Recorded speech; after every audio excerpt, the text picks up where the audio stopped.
There's something very broken about Washington today and the politics in Washington today, and it's not just a kind of nostalgia.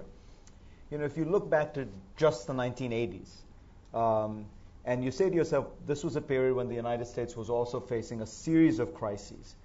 We were able to come together politically to do a massive overhaul of the tax system, to save the Social Security system, to engage in large-scale economic immigration reform, and to do a huge series of trade deals that culminated eventually in the World Trade Organization, but that began with the Uruguay round and such. In all these cases, the two parties came together. You had congressional giants on either side who reached out across party lines, created a kind of broad omnibus bill of some kind or the other. Of course, had lots of compromises. Of course, there were lots of parts both parties didn't like, each party didn't like, but it solved the problem and moved forward. That is essentially inconceivable today. You know, the closest we got was the immigration bill, and you saw what happened.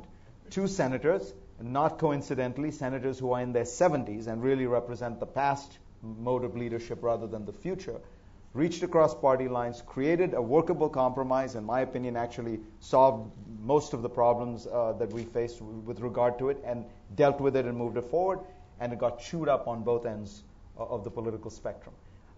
Bush proposes Social Security reform, but of course wraps into it a very partisan position of his. He's unwilling to compromise to take it out. The Democrats are unwilling to compromise to deal with it. It goes nowhere.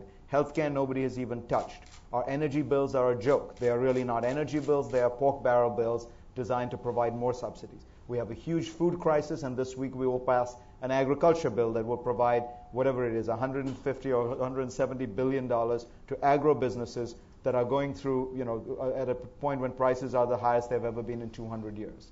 So you have to say to yourself, you know, there's something deeply wrong with our ability as a polity to deal with these problems. And I think a lot of it has to do with the way in which a series of reforms have taken place in politics over the last 30 years that have made Washington essentially an ungovernable place.